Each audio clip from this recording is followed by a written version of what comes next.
Tessa liked the idea more than the reality. The mountains, the fresh air, the quiet.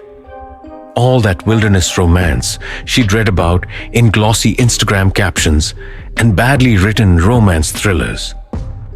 But now, here she was, in a beat-up Coleman tent with her fiancé Nathan, surrounded by 100 miles of smoky mountain woods, with the fire crackling low and the moon casting shadows like crooked fingers through the trees. "You sure we're alone out here?"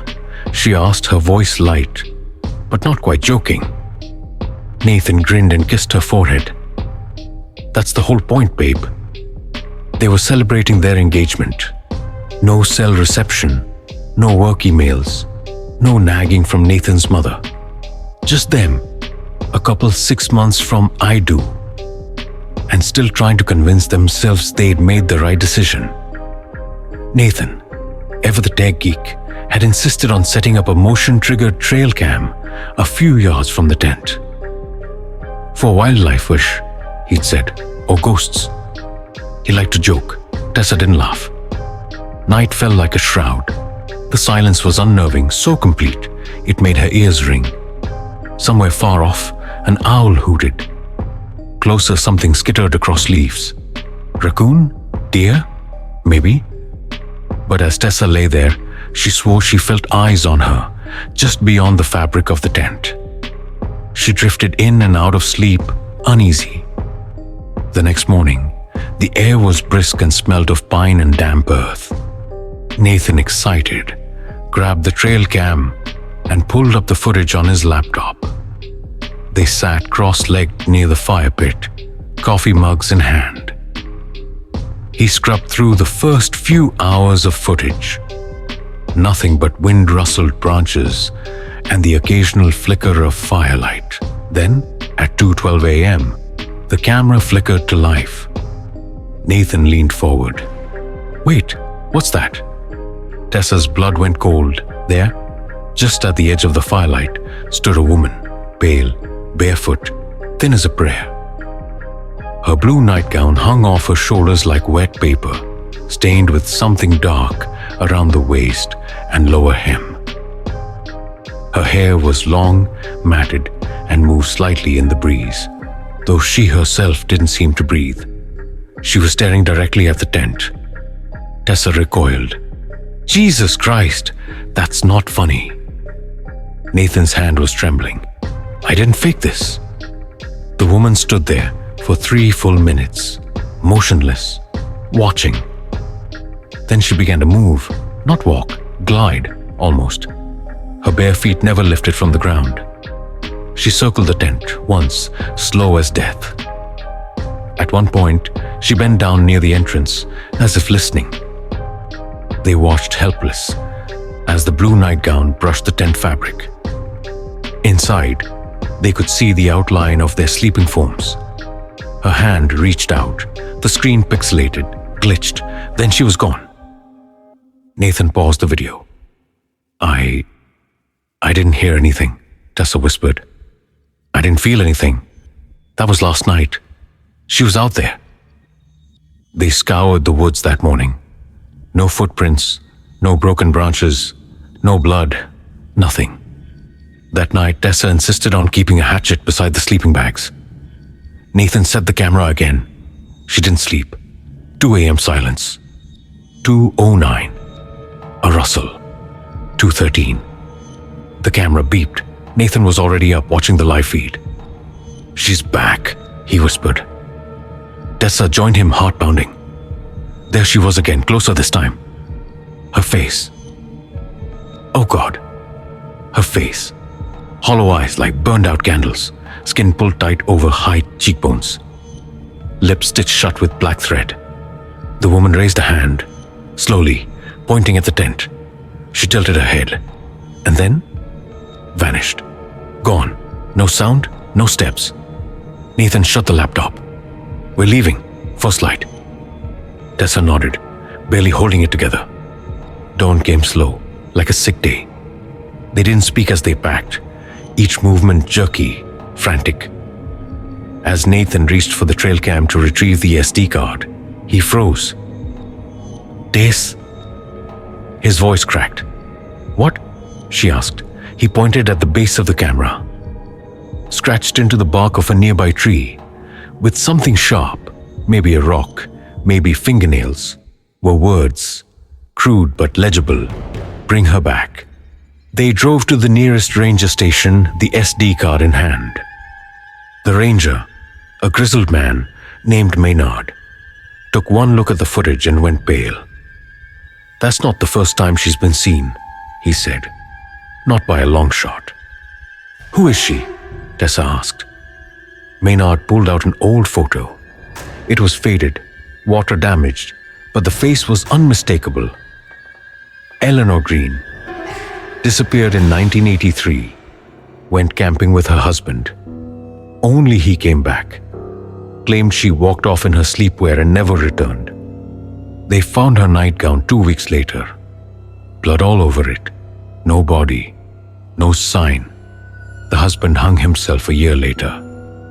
He handed back the photo. She shows up sometimes, Maynard added. Mostly to couples. Always at night. Always watching. Some say she wants her body found. Others say she's looking to trade places. Tessa's mouth was dry. Trade? Maynard didn't answer. They left that same day. Never went back to the Smokies, but sometimes, late at night.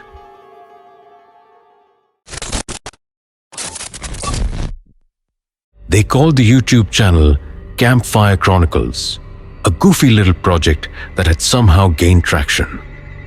5 friends, Brent, Jay, Rosa, Ellie, and Mike, exploring remote campsites across the country, rating the stars, telling spooky stories by firelight, sometimes faking a few ghost clips for entertainment value. But their trip to Fox Hollow, deep in Pennsylvania's Bald Eagle State Forest, wasn't for views. It was for the experience, and it would be their last. They hiked in 3 miles, just enough to lose cell signal, and found a clearing with an old stone fire ring and a circle of trees that leaned inward like curious strangers. It was silent, uncomfortably so. Not the normal woods quiet, but something heavier. No bird song, no wind, not even the low hum of insects. Just a dead, static stillness. Creepy, right? Brent said, grinning behind the lens. They laughed it off. They always laughed it off. Mike set up the tripod. The camera was a decent Sony with external mics and night vision. A gift from their 100,000 subscriber milestone. He tapped the mic for sound check. Good levels. Everything was normal. At 10:07 p.m., they hit record. The fire crackled. They passed around beers. Told a ghost story about a hunter who'd vanished in Fox Hollow back in the 70s. Jay made his voice extra deep for dramatic effect. The camera rolled for hours, but when they reviewed the footage the next day, there was no sound. Not a hiss, not a pop, not even ambient forest noise. Just video. Clear, steady footage of 5 people sitting around a fire, staring, not talking, not moving, just blinking. Occasionally someone would twitch. Mike's hand, Rosa's eyes, but no one spoke. No one laughed, no stories, no beer passed. They just sat there, stiff and slack-jawed, faces lit orange by flame, as if frozen in some collective trance. It went on like that for 6 hours. The fire burned down, the sky lightened, a mist rolled in, and then, at 5:49 a.m., sound returned, sudden sharp, like a slap, wind rustling, birds chirping, a branch snapping. Only one person was on screen now. Mike. He stood alone by the ashes, eyes wide, face pale and haggard. His lips moved, and this time, the mic caught it clearly. I told them not to answer the call. Then he turned to the camera, stared straight into the lens with something like grief or fear, or both, cut to black. The video was uploaded 3 days later without edits. It went viral in hours. Viewers swore they saw shadows moving in the background, figures between the trees, just outside the glow of the fire. Some said the flames burned too steadily, unnaturally so.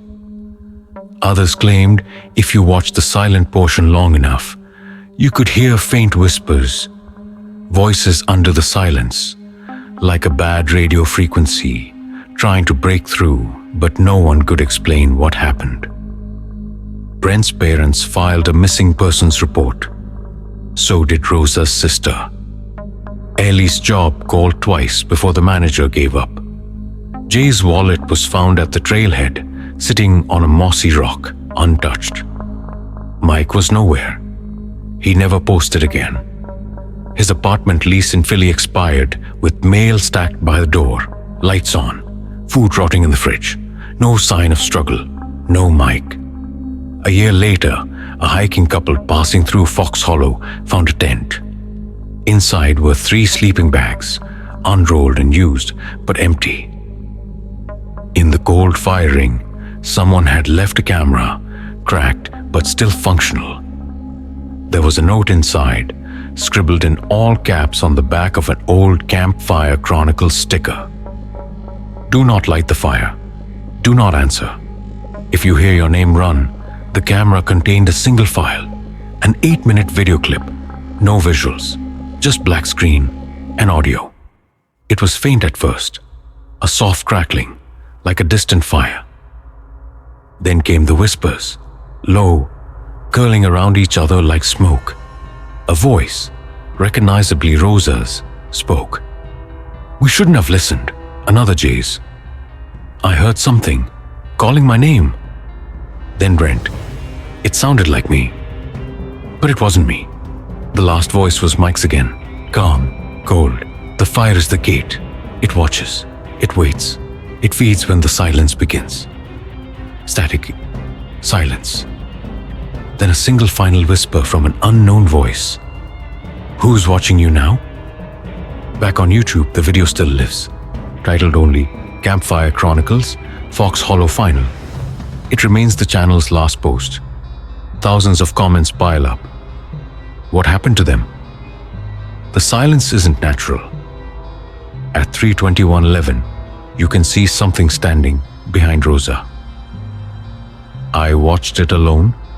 Now I hear my name at night. Some claim Mike is still out there, camping deep in the woods, moving from forest to forest, posting notes on trees that say, "Don't light the fire." Others believe the silence isn't just in the video, it's spreading. And one day, you'll sit by your own fire, in your own little clearing, deep in the woods. The wind will die, the night will hold its breath, and the sound will stop.